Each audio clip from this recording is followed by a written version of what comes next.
The Book of Jubilees, chapter 44.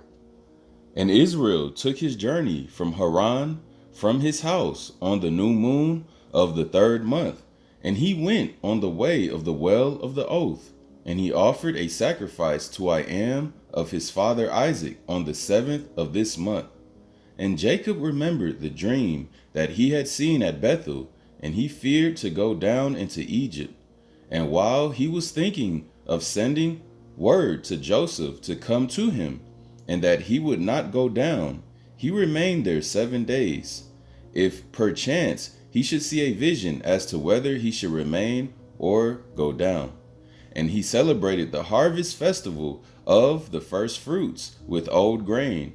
For in all the land of Canaan there was not a handful of seed in the land, for the famine was over all the beasts and cattle and birds, and also over man.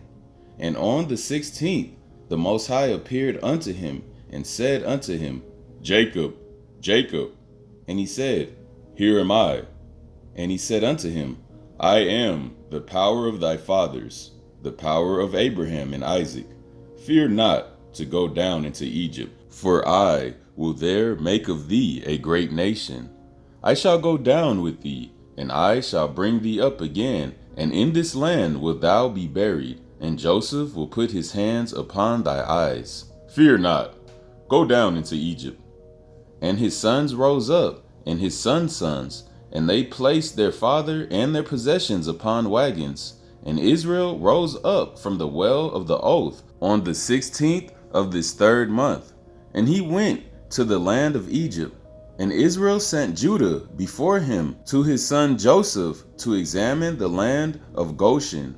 For Joseph had told his brothers that they should come and dwell there, that they might be near him.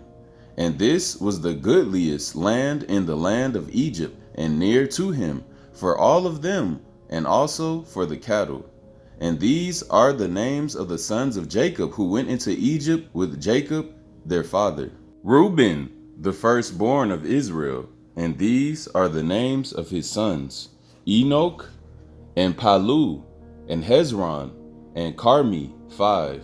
Simeon and his sons, and these are the names of his sons: Jemuel, and Jamin, and Ohad, and Jachin, and Zohar, and Shaul, the sons of the Zephathite woman, 7. Levi and his sons, and these are the names of his sons: Gershon, and Kohath, and Merari, 4. Judah and his sons, and these are the names of his sons: Shelah, and Perez, and Zerah, 4. Issachar and his sons, and these are the names of his sons: Tola, and Puah, and Jasub, and Shimron, 5. Zebulun and his sons, and these are the names of his sons: Shered, and Elon, and Jalheel, 4. And these are the names of Jacob and their sons, whom Leah bore to Jacob in Mesopotamia, 6. And their one sister, Dinah. And all the souls of the sons of Leah and their sons who went with Jacob their father into Egypt were 29, and Jacob their father being with them, they were 30. And the sons of Zilpah, Leah's handmaid, the wife of Jacob, whom she bore unto Jacob, Gad and Asher. And these are the names of their sons who went with him into Egypt: the sons of Gad, Zepion, and Hagi, and Shuni, and Esbon, and Eri, and Areli, and Aradi, 8.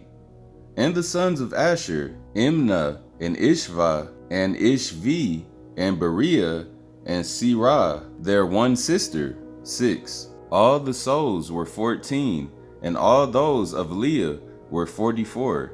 And the sons of Rachel, the wife of Jacob, Joseph and Benjamin.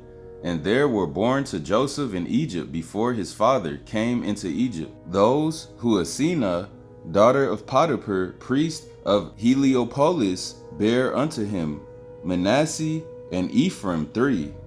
And I'm going to pause right here because, again, in my last reading yesterday, remember when I said that These wicked camps, they try to replace Joseph as one of the 12 tribes of Israel with Ephraim.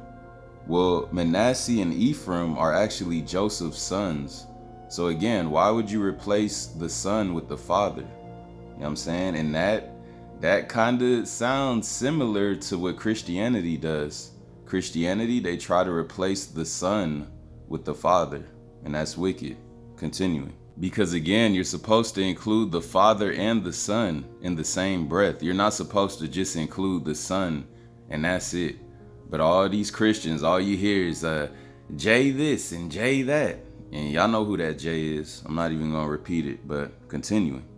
And the sons of Benjamin, Bela and Bichur, and Ashbel, Gera, and Naaman, and and Rosh, and Mapim, and Huppim, and Arid, 11.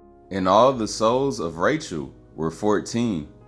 And the sons of Bilhah, the handmaid of Rachel, the wife of Jacob, whom she bare to Jacob, were Dan and Naphtali.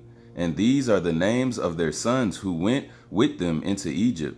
And the sons of Dan were Hushim, and Saman, and Ashudi, and Ijaka, and Salomon, 6. And they died the year in which they entered into Egypt, and there was left to Dan Hushim alone. And these are the names of the sons of Naphtali, Jaziel, and Guni, and Jizir, and Shalom, and Ive. And Ive, who was born after the years of famine, died in Egypt. And all the souls of Rachel were 26.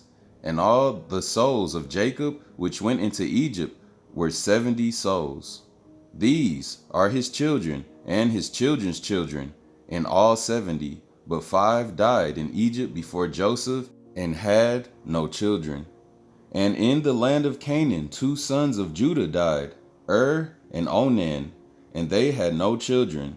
And the children of Israel buried those who perished, and they were reckoned among the 70 Gentile nations. All praise to the power of the Son of Man, Abraham, Isaac, and Jacob, Father I am that I am, and his only begotten Son, the Son of Man, to finally come and save the lost sheep of the house of Israel.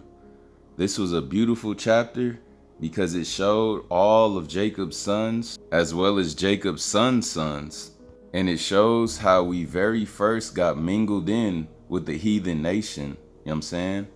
As it says, the very last sentence in chapter number 44, or the very last verse, verse 34.